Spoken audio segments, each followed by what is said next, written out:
आप अगर ulcerative colitis उल्टा हो सकता है तो ज़्यादा डॉक्टर इसके बारे में बात क्यों नहीं करते।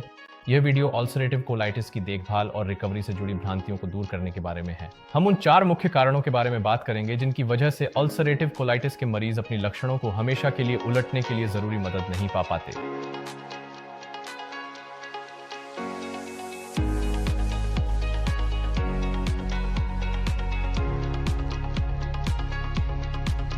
नमस्ते, मैं डॉक्टर चान उदास्त्री हूँ, बोर्ड प्रमाणित सर्जन जो आंत माइक्रोबायोम की गड़बड़ी से होने वाली इम्यून इन्फ्लेमेशन को उलटने में विशेषज्ञता रखते हैं। पिछले 13 वर्षों में मैंने हजारों ऐसे मरीजों और क्लाइंट्स की सफलता की कहानियां देखी हैं जो हमेशा के लिए सूजन से छुटकारा पाने में सक्षम हुए हैं। हमारे पास दुनिया भर के हर टाइम जोन से लोग आए हैं।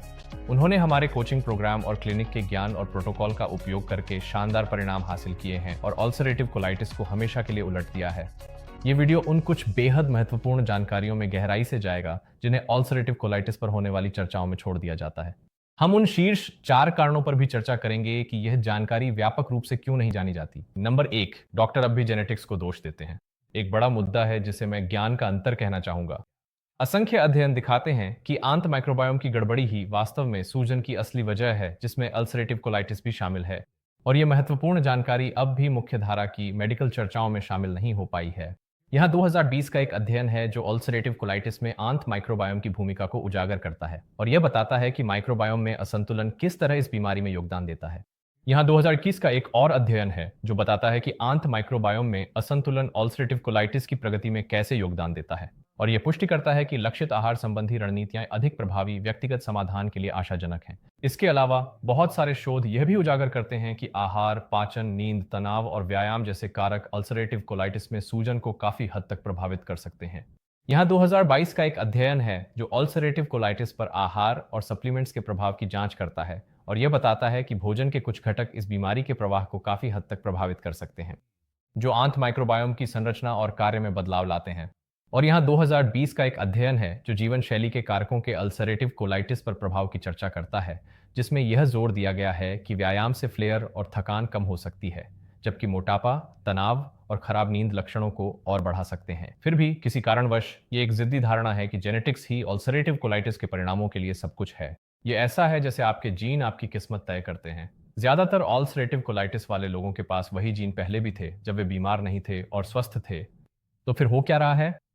आइए इसे विस्तार से समझते हैं। बिल्कुल, अल्सरेटिव कोलाइटिस से जुड़े कई तरह के जीन होते हैं, लेकिन सच्चाई यह है कि आपके पेट में रहने वाले बैक्टीरिया का जीनोम यानी उनका डीएनए और भी ज्यादा प्रभाव डालता है।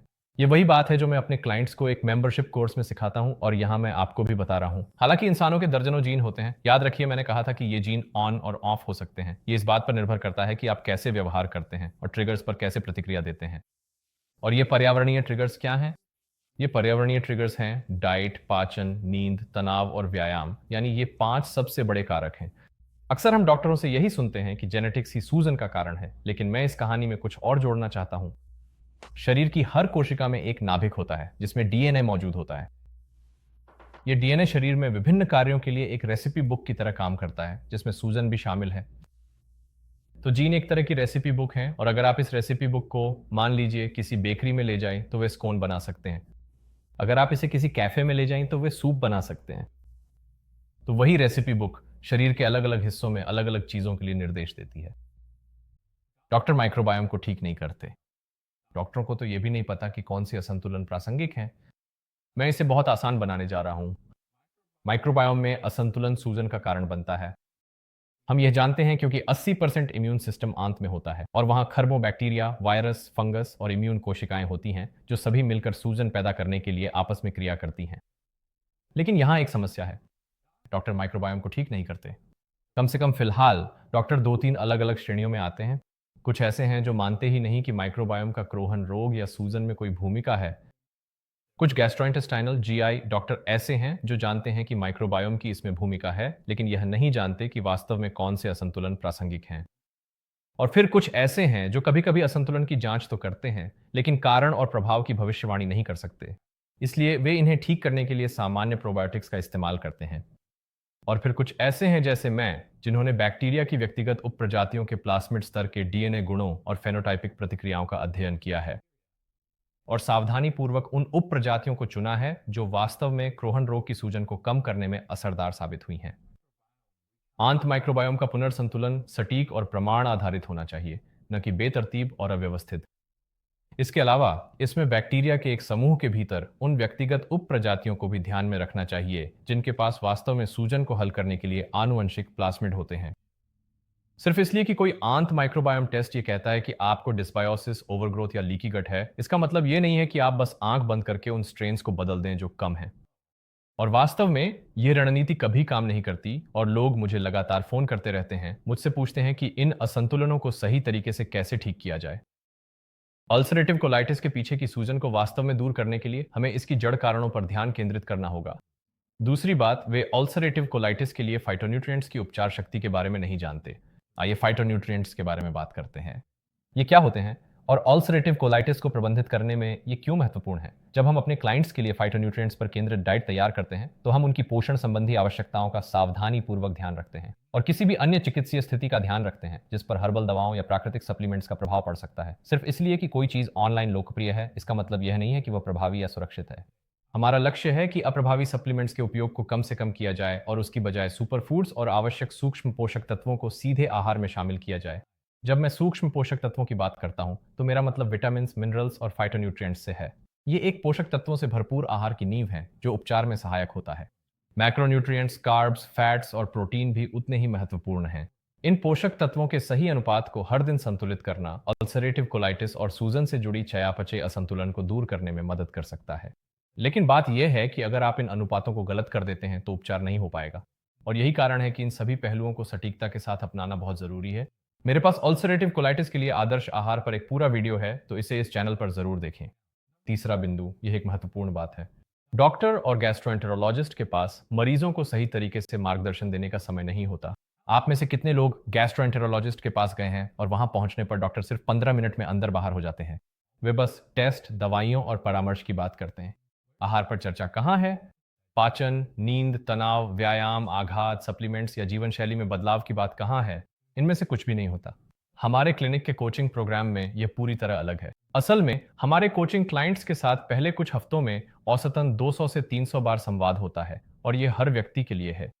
जाहिर है, मैं जिस चीज का वर्णन कर रहा हूं वह पूरी तरह से अलग स्तर की प्रतिबद्धता है जो आपको अपने डॉक्टर के ऑफिस में कभी देखने को नहीं मिलेगी। हम हर चीज पर नजर रखते हैं, लक्षण, खाना, नींद, वजन, व्यायाम, यहां तक कि मल त्याग और पॉटी तक, हर एक दिन। और यही वह तरीका है जिससे अल्सरेटिव कोलाइटिस की सूजन को हल करने का रास्ता निकाला जा सकता है। अल्सरेटिव कोलाइटिस से निपटते समय हर एक छोटी से छोटी बात मायने रखती है। आखिरी चीज जो आप नजरअंदाज करना चाहेंगे वह कोई ऐसी महत्वपूर्ण बात है जो आपको ठीक होने से रोकती है। दुर्भाग्यवश मेडिकल समुदाय इस स्तर की देखभाल के लिए तैयार नहीं है और यही असली समस्या है। उनके पास बस समय नहीं है। पारंपरिक प्रथाएं इस तरह बनाई गई हैं कि वे आपको सिर्फ 15 मिनट के लिए देखें, कुछ टेस्ट और दवाइयां लिखें और फिर आपको 3 से 6 महीने बाद वापस बुलाएं। और यही वजह है कि अल्सरेटिव कोलाइटिस से पीड़ित इतने सारे लोग ठीक होने के लिए संघर्ष करते हैं। अधिकांश डॉक्टर मानते हैं कि अल्सरेटिव कोलाइटिस की सूजन को उलटना असंभव है, लेकिन सच्चाई यह है कि आप ऐसा कर सकते हैं। नंबर 4, दवाओं पर अत्यधिक निर्भरता। और इसमें मेसालामाइन, प्रेडनिसोन, स्टेरॉइड्स और बायोलॉजिक इन्फ्यूजन जैसी चीजें शामिल हो सकती हैं। और मैं ये भी जोड़ूंगा कि साइड इफेक्ट्स और विकल्पों को कम आंका जाता है। गैस्ट्रोएंटेरोलॉजिस्ट जो भी अल्सरेटिव कोलाइटिस जैसी बीमारियों के इलाज के बारे में सीखते हैं उसका अधिकांश हिस्सा शोध अध्ययनों से आता है। ये randomized control trials medical research के लिए गोल्ड स्टैंडर्ड माने जाते हैं, लेकिन इन्हें करने में करोड़ों डॉलर खर्च होते हैं। इन अधिक लागतों के कारण अल्सरेटिव कोलाइटिस के लिए इन बड़े पैमाने पर ट्रायल्स के मुख्य फंडर अक्सर फार्मास्यूटिकल कंपनियां होती हैं। और इसका एक कारण है उनका इसमें स्वार्थ निहित है। जब अल्सरेटिव कोलाइटिस के लिए कोई दवा या बायोलॉजिक कारगर साबित होती है तो वे उसे बाजार में लाते हैं, गैस्ट्रोएंटेरोलॉजिस्ट डॉक्टरों और मरीजों को उसका प्रचार करते हैं और कई वर्षों तक पेटेंट सुरक्षा और विशेष अधिकारों का लाभ उठाते हैं। तो मैं एक बात स्पष्ट कर दूं, मैं इन फार्मास्यूटिकल कंपनियों के खिलाफ नहीं हूं। मुझे लगता है कि दवाएं और यहां तक कि बायोलॉजिक्स भी स्वास्थ्य देखभाल में, खासकर अल्सरेटिव कोलाइटिस के इलाज में एक महत्वपूर्ण भूमिका निभाते हैं, इसलिए कृपया मेरी बातों का गलत अर्थ न निकालें। लेकिन मेरी चिंता इस बात को लेकर है कि इलाज के विकल्पों की जानकारी डॉक्टरों और मरीजों दोनों के साथ किस तरह साझा की जाती है। जिन उपचारों को फंडिंग मिलती है वे नैदानिक परीक्षणों में स्वाभाविक रूप से सफल दिखते हैं और उन्हें सबसे अधिक ध्यान और मान्यता मिलती है। दुर्भाग्यवश घरेलू उपचार, प्राकृतिक इलाज, प्रोबायोटिक्स या हर्बल दवाओं जैसे वैकल्पिक समाधान शायद ही कभी बड़े पैमाने पर ट्रायल्स में अध्ययन किए जाते हैं और इन तरीकों को वैसी वित्तीय सहायता नहीं मिलती, इसलिए ये अक्सर अनदेखे रह जाते हैं। सोचिए, आपने आखिरी बार कब ब्रोकली या किसी अन्य स्वस्थ विकल्प का विज्ञापन देखा था? कुछ मामलों में कानून और नियम यहाँ तक कि डॉक्टरों को इन विकल्पों के बारे में चर्चा करने से भी रोकते हैं, क्योंकि इनके पास औपचारिक प्रमाण नहीं होते। मैंने अपने कुछ सहयोगियों को वैकल्पिक तरीकों पर चर्चा करने के लिए गलत जानकारी फैलाने वाला करार देते हुए देखा है। जहां मरीजों को गलत जानकारी से बचाना जरूरी है, वहीं यह सतर्क रवैया चिकित्सा क्षेत्र के भीतर वैध चर्चाओं को भी दबा देता है। मुद्दा बुरी नीयत का नहीं है, इसमें शामिल हर कोई मरीजों के लिए सबसे अच्छा करने की कोशिश कर रहा है, लेकिन यह सोच कि अल्सरेटिव कोलाइटिस के लिए दवा ही एकमात्र दीर्घकालिक समाधान है, चिकित्सा संस्कृति में गहराई से जड़ें जमा चुकी है और यही समस्या है। मैं एक पश्चिमी प्रशिक्षित सर्जन हूं और मैंने दवाओं और सर्जरी का उपयोग करके सफलतापूर्वक मरीजों का इलाज किया है, लेकिन मैं यह भी जानता हूं कि अल्सरेटिव कोलाइटिस को प्रबंधित और उलटने के प्रभावी तरीके मौजूद हैं, जिन्हें हमारे पेशे में अक्सर नजरअंदाज और कम इस्तेमाल किया जाता है। ठीक है, मुझे उम्मीद है कि इस वीडियो ने इन मुद्दों पर कुछ रोशनी डाली होगी। मैं समझता हूं कि यह कितना निराशाजनक हो सकता है जब आपका डॉक्टर अल्सरेटिव कोलाइटिस के लिए उपलब्ध सभी समाधानों के बारे में पूरी जानकारी नहीं देता। इसी वजह से मैं डिस्कवरी कॉल्स की पेशकश करता हूं, ताकि हमारे सिद्ध तरीकों के बारे में आपके सवालों के जवाब दे सकूं और यह पता लगाने में मदद कर सकूं कि आपके लिए कौन सा समाधान सबसे अच्छा रहेगा। अगर आप या आपके जानने वाले किसी को अल्सरेटिव कोलाइटिस है और उसे सही इलाज की जानकारी नहीं मिल पाई है, तो उन्हें यह वीडियो देखने के लिए आमंत्रित करें। यह वह कदम हो सकता है जिसकी उन्हें राहत और उपचार पाने के लिए जरूरत है। अंत में, ऐसे और कंटेंट के लिए लाइक और सब्सक्राइब करना न भूलें। ये डॉ चांद दसरी है माइंड गट इम्यूनिटी क्लिनिक से, और मैं आपको अगली बार मिलूंगा।